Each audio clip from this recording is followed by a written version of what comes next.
Hello. Hi, it's Cheryl Lampard here.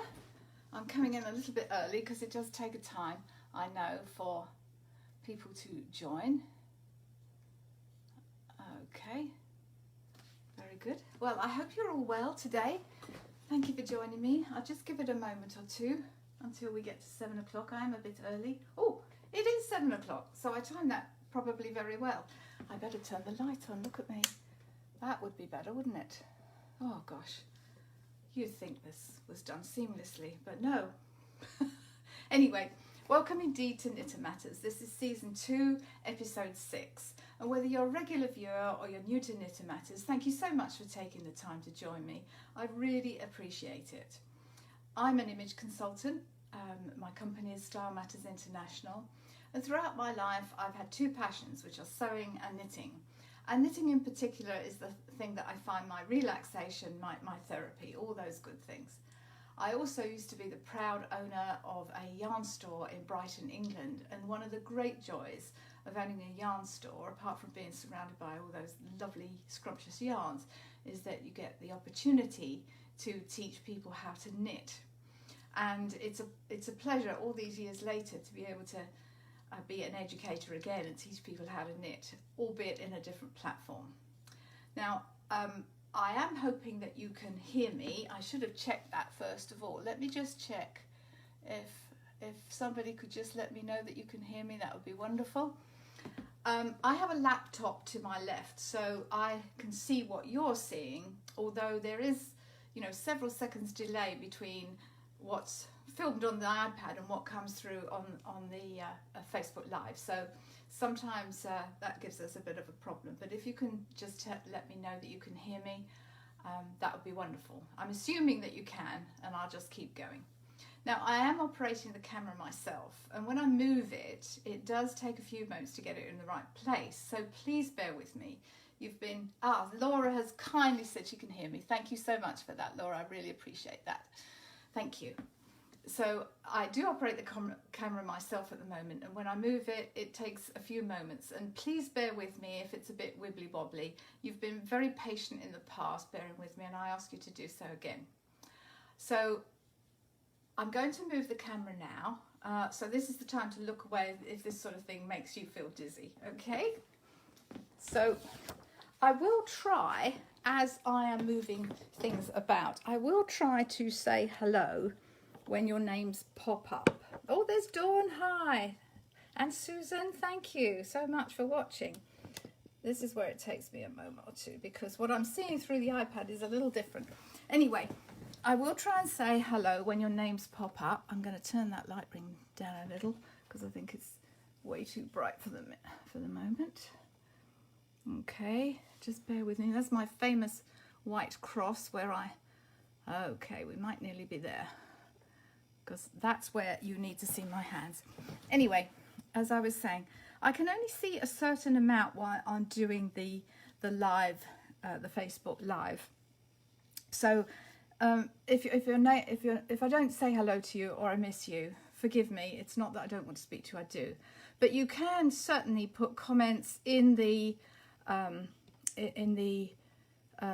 thread or in the comments section while this is going on. I might not be able to see it fully.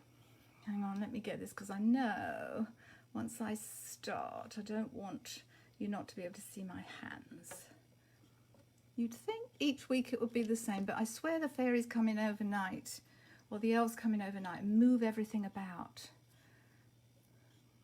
Yeah, just hang on, because my hands are going to not be in the right place if it's too high. Let's bring it back this way. Yeah, I think those naughty elves have been here again, because I don't touch this light ring and iPad setup from, well, I move the iPad, but I keep the light ring, which is holding the iPad, in the same place each week, and each week it kind of is different. Anyway, I promise to get there in a minute. Oh gosh, why is this so difficult? I need you to be able to see what I'm doing. And I have a tendency to sort of go off the top of the page, which I don't want to do. Okay, anyway, as I was saying, let's give that a moment to so I can see where it is. So feel free to put any comments or questions in the thread below. No, we're still not there. I can see. Gosh, I'm so sorry, everybody. I promise once I get this in the right place, I won't move it again. It's just challenging today for some strange reason. I know I need an overhead camera, but that is, I have to manage with what I got for the moment. Am I getting there? Okay, well, I'm going to carry on, and I can just move my work so that you can see it. So,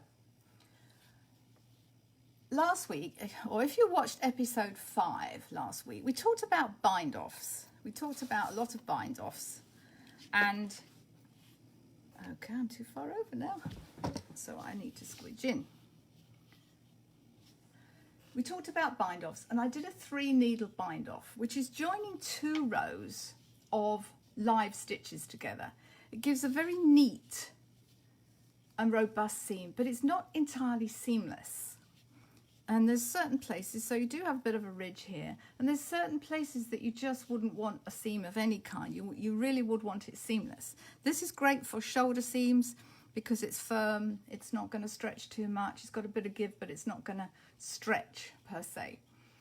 But I did mention another way of joining 2 open edges, which is Kitchener stitch.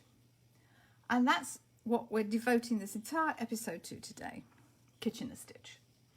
So this is an example of Kitchener stitch.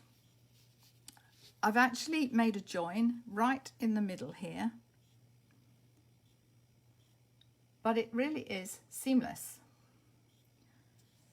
And you can see on the back, there's no seam there. So it's completely smooth, whereas this one is, you know, there's a bit lumpy there. It's not so bad, but it could be problematic in some places. So there's nothing here. It's completely seamless. And what I've done, these are actually 2 cast on edges, which I've joined in the middle with Kitchener stitch. So what is Kitchener stitch? It's actually a grafting technique. It's a way of joining 2 open edges together with a seamless join. But unlike the 3-needle bind-off, we're not actually knitting the live stitches together, we're sewing them together. Now, one point about Kitchener stitch, I don't recommend it for shoulder seams on adult garments. It doesn't give the support that a 3-needle bind-off or other bind-offs do. It's much more flexible. It's just like the work of the knitting, the fabric of the knitting, and you wouldn't, unless it's a special pattern, you wouldn't just have the knitting going over the shoulder. You usually have a seam to give it some support, or a saddle shoulder, you would have seams either side. Anyway, you could use this on the shoulders of a baby's or a young child's garment, any small area where you don't want bulk, and it doesn't need to be a supportive seam. It is beautifully seamless. And you use it where you don't want any bulk, tops of mittens and especially sock toes. So if that was folded over, imagine that's the toe of a sock, that would be wonderful. There's no seam there to chafe. Now, interestingly, seamless sock toes is the connection to how Kitchener stitch was named. So here's the history bit. During World War I, Horatio Herbert Kitchener, 1st Earl Kitchener, was British Secretary of State for War, and he involved himself with home front issues. He was particularly keen on the Red Cross and sort of home front issues, you know, that encouraged women to knit socks for soldiers, or for anybody to knit garments for soldiers. But he was very concerned that seams on sock toes would chafe feet and worsen the soldiers' already challenging foot problems. Now, his involvement led to the invention of a seamless graft to prevent chafing. We don't know exactly who came up with the stitch, but it did become known as Kitchener stitch because of his sort of prompting the community, if you will, or the country to try and come up with a seamless sock seam, and this was it. Now, people are often afraid of Kitchener stitch, and at first it does seem somewhat daunting. It does require a bit of practice and concentration, but like everything else that seems challenging, it gets easier the more you do it, and you might actually find that you really like doing it. And you know, what's the worst that can happen? You unpick it if it's not going well. That can be done. Let me just alter this light just a little. Again, a little bright there, especially with, that's better, I think. Right, so before I show you how to do this form of grafting, let me show you what you're going to do on the flat so you can see the stitch path. If you're like me and you like to see visuals, this might help. If you understand the track of the stitches and how the sort of knitted stitch is formed, then it might help you when you're doing Kitchener stitch to sort of visualize that as you're going along. So here I have 2 samples, each with a cast on edge. This one I did, or one of them I did 1 row less so that I could have purl sides together essentially, because when you work Kitchener stitch you're working it from the right side, especially in stockinette stitch. So what I wanted to do is, and what you're essentially doing is creating a row of imitation knit stitches between the 2 open edges. Now, I'm not suggesting that you slip off all your stitches like this. That would perhaps be, you know, knitting suicide. That would be a nightmare for many people, as it would for me. I do know some knitters who do like to do it like this, but they usually only do a few stitches at a time. Now, if you do want to do it this way, I would suggest you only slide a few stitches off at a time. Don't slide a whole lot off. But what I just want to show you, this is purely a visual to help you understand sort of the track of the knitted stitch. And I'm not going to go into great detail about which way to insert the yarn needle just at the moment. You'll see me entering it into the stitches knitwise and purlwise. But it'll make more sense when I actually show you how to do the Kitchener stitch when the work is still on the needles. Now I'm using a contrast colour yarn so that you can see this. So I've already started myself off so you don't have to watch the whole thing. So I would pick up this stitch here, then pull that through. So I'm going to call this the front and this the back. Then I would pick the stitch next to it. And I am going to go knitwise into that one. Then I'm going to go back down to the front. I'm going to pick that stitch up again. And then I am going to go purlwise, as it would be, into the stitch next to it. So you see, I am just replicating, really, what a piece of knitting does. So this is why I don't recommend that you do it this way. Because if you start losing stitches, and you can do, I did block these out a little. I just caught the yarn there, but never mind. You can get into quite a muddle. But, you know, it's not like you're steeking. You're not cutting in the wrong place, and you can't fix that. This is something that you can unpick. I'm just going to ignore the fact that I caught the wrong bit of the yarn there. So that's going to look a bit messy, but rather than go back and delay the proceedings, just bear with me on that one. So what I'm doing is just really, that's what happens, the pins get caught. I'm just going, oh gosh, let me take these pins out. I knew that would happen. Okay. That's a mess too. Let me go back on that one because that is really messy. I did catch that.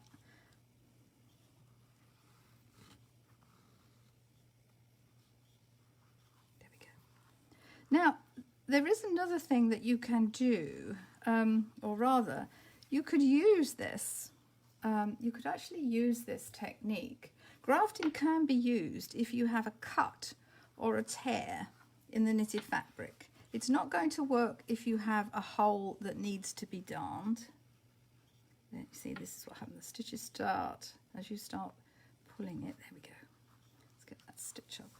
So this is why I wouldn't recommend doing it this way particularly, but I just want to show you, really, I think it's, if you have a visual of what you're doing, it becomes clearer when you're doing it off the needles, which you'll see in a minute. So if you have a cut in a garment, not a hole that has to be darned or that is a deep hole, that won't work. But if, say, you've got a tear or a nasty snag that you, in a sweater or a garment that you just can't fix, you could cut the yarn and then rework the stitches in a matching yarn in this way. I had to do that in the shop once. We had we opened a box rather enthusiastically with a blade, and what the person that was opening the box didn't realise was that there was a sweater underneath, and it wasn't very well wrapped, unfortunately, and the sleeve got cut. So, but it was fixable, and this is how I fixed it, because it was a nice clean cut, if you like, and then it just meant kind of stitching it up like this. So you'll see that some stitches I'm going in purlwise, some I'm going in knitwise, and as I said, I'm not going to go on about that for the moment. So we've probably had enough of that for the minute. So I'm going to just, yeah, let me get to the end. I might as well, because then I can show you what it looks like on the back. And you can always, when you're doing Kitchener stitch, you can just tighten it up a little bit by getting the tip of your yarn needle or your tapestry needle, darning needle, whatever you like to call it, and tighten that up a bit. What you're aiming for is the tension to be the same as your knitting tension, or the same as the rest of the knitting, so it then becomes really seamless. You can't see where you've done the Kitchener stitch. I find this way of doing it, other than fixing something, but I don't really like doing Kitchener stitch like this, because I sort of have a bit of a problem in terms of when it's flat like that. I don't know, sort of deciding which way it goes in it's not as intuitive as when the stitches are on the needle. I'm making a bit of a mess here, but I'm hurrying, and what's happening is that I'm splitting the yarn, but you see the idea. So this is the basis of Kitchener stitch and the grafting method. Right, I'm going to just take this off this pad because I want you to see the back. So you can see that that is a complete bridge between the two fabrics, the two knitted pieces. And on the back, that's what it looks like. So you've created this row of imitation stitches, imitation knitting really. And yeah, that needs a bit of straightening up, and it would benefit from a bit of kind of tidying up. But I just wanted to show you so you can see that's how the knitted stitch is. You're just replicating that completely, and on the back, completely seamless, and it's joined. It's not going anywhere. It's a join. Okay, so that's just to show you what the stitches are doing. Now, let's really do the real thing. How do we do Kitchener stitch? So let's get my needle again with a contrast yarn. So what we do, we start off to actually do the Kitchener stitch. You want to start off with your work on 2 needles. You need an equal number of stitches. Oh, let me make sure that you can see my hands there. I'm a bit low there. I don't want to do that. Okay, I think you could see me. Good. So you start off, so it's purl sides together, and again I've done 1 row less probably on the back side because you're working from the right side. I'm just gonna, these 2 tails, I'm gonna keep those out of the way for the moment, and you want to work at the tip of your needles. So we start off with a setup stitch, 2 setup stitches, and you only do this once. So what we're going to do, and now I am going to sort of talk purlwise and knitwise because this makes more sense now, I think, when you can see it like this. So I put my finger between them to start off with. So this is my setup stitch. So I'm actually going purlwise on my first stitch at the front. It's purlwise. Okay, let me hang on to that for a minute. Now I'm going through the first stitch on the back needle, and I'm going knitwise. And I don't want my yarn going on the top of the needles. I want it underneath the needles, okay? And I'm going to leave these stitches on the needle. I'm not doing anything with them at the moment. So that's those two setup stitches.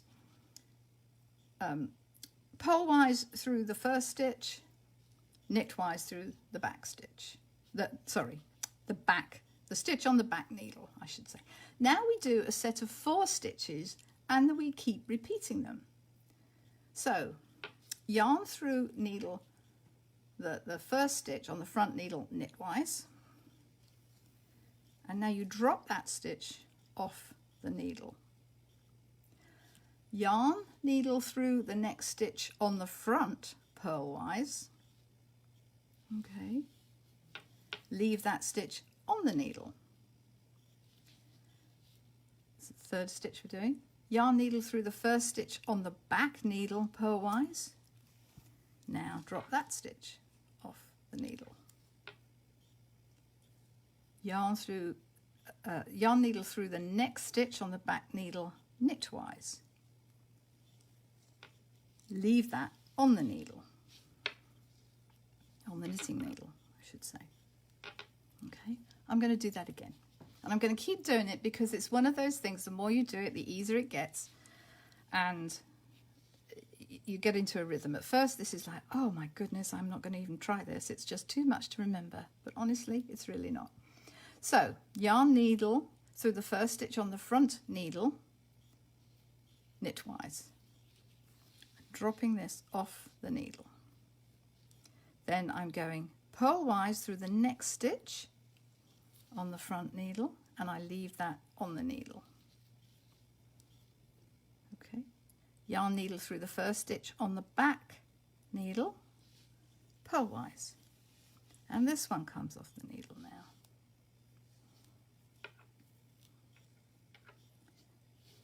Yarn needle through the next stitch on the back needle, knitwise.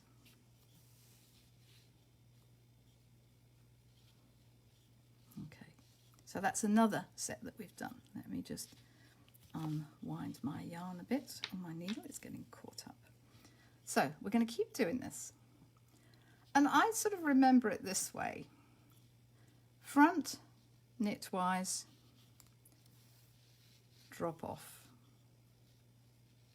Front, purlwise, leave on. Back, purlwise, drop off. Now you'll see that I'm doing these stitches quite loosely. Back, knitwise, leave on. You can make up your own sort of mantra, whatever works for you. So here we go again. So it's the same 4 stitches that we're just doing all the time here. So front, knitwise, drop off the needle, front purlwise, leave on the needle, back purlwise, this is looking a bit untidy at the moment, so I'll show you what we do in a minute. Back, knitwise, leave on. I'll do another stitch or 2 and then we'll sort that out. Because I'm doing this quite loosely because it can always be tightened up. And if you do stop when you want to tighten up your stitches, I recommend that you do it after you've done that 4th part of that 4-stitch pattern, if you will, or that 4-stitch repeat. Otherwise it's hard to know where you are. So again, front, knitwise, drop off that stitch, front purlwise, leave on, back purlwise, drop off, back knitwise, leave on. Now let's just straighten that out a bit so you can see I have done that pretty loosely. I'm just going to push these back so I don't lose my stitches. But all that you need to do is like we did before. Just tighten that up with the tip of your yarn needle. Just, of course it's easier to do that with a contrast thread, but you'll know the path that you've done. Okay, and then just pull that up. Got another one there to pull up. There we go. And just do that every few stitches, you know, every 5 or 6 stitches or so. Okay, because you're trying to achieve that tension, the same sort of tension that you're knitting at. There we go. Right, so back to what we were doing. You can see that coming along nicely there. So, front knitwise, drop the stitch off. Front purlwise, leave the stitch on. Oops. Back purlwise, and keep that, oh, it's curling up. Keep the yarn under the needle tips, otherwise it's going to be confusing. Back knitwise, leave on. So front knitwise, drop off, front purlwise, stay on, back purlwise, drop off, back knitwise, stay on. So what you're doing really is it's knitwise, purlwise, purlwise, knitwise. It's just the way you, which way you position your needle, because that determines the shape of the stitch. So here we go again, few more. Knitwise, drop off, front knitwise, drop off, front purlwise, stay on, back purlwise, drop off, and my fingers are in the way, and back knitwise, stay on. Yes, that's right, nearly forgot what I was doing there. Front knitwise, drop off. We're going to get to the end of the row, so I want to show you what it's like when it's done. Drop off, front purlwise, stay on, back purlwise, drop off. So you can see how this would be quite rhythmic and therapeutic. Back back knitwise, keep on, stay on, front knitwise, off it comes, front purlwise, stay on, back purlwise, drop off, front back knitwise, keep on,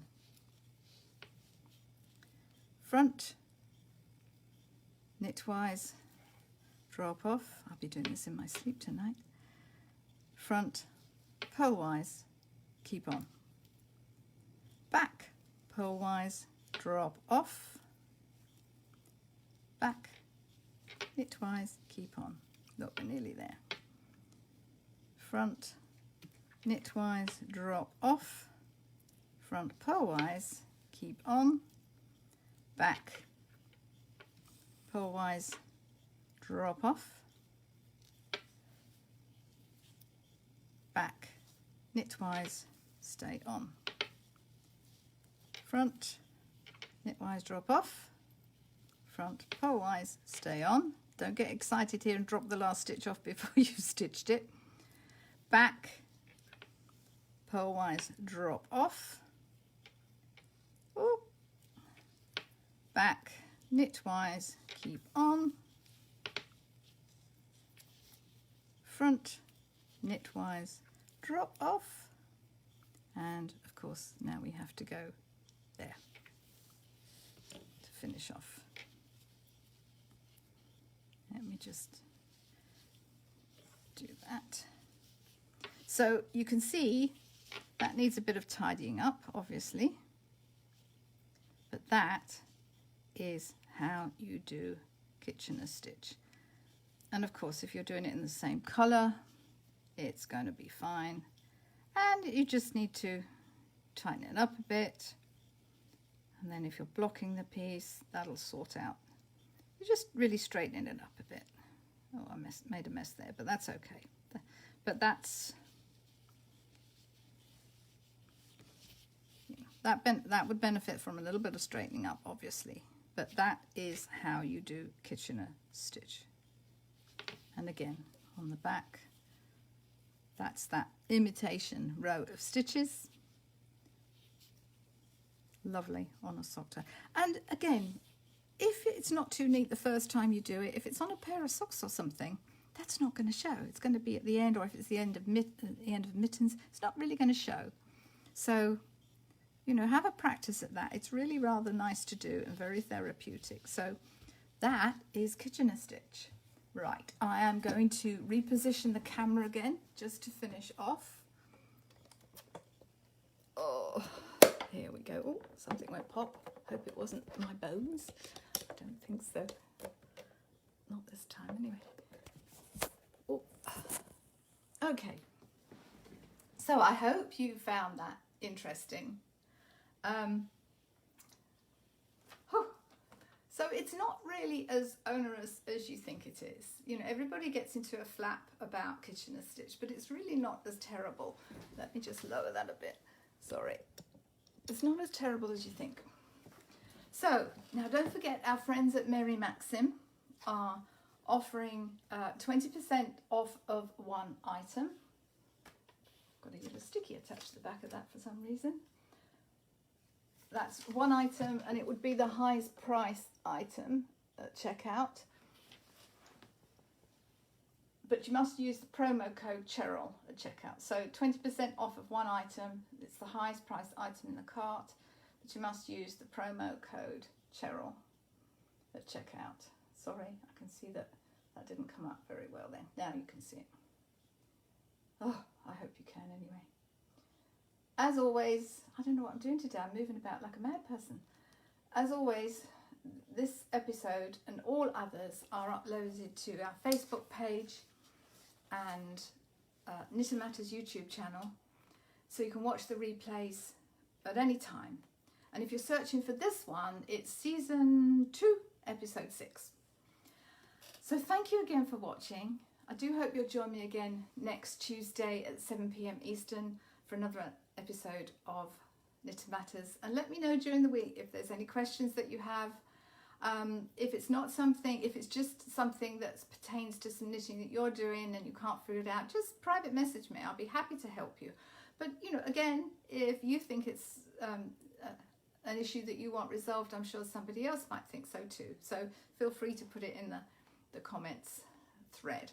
Anyway, I really hope you enjoyed that little episode on Kitchener stitch and grafting. So all I have to say now, between now and next week, stay well, stay safe, stay knitting, and I'll see you next week. Bye for now. Thank you so much. Bye. I have to get up now and turn this off.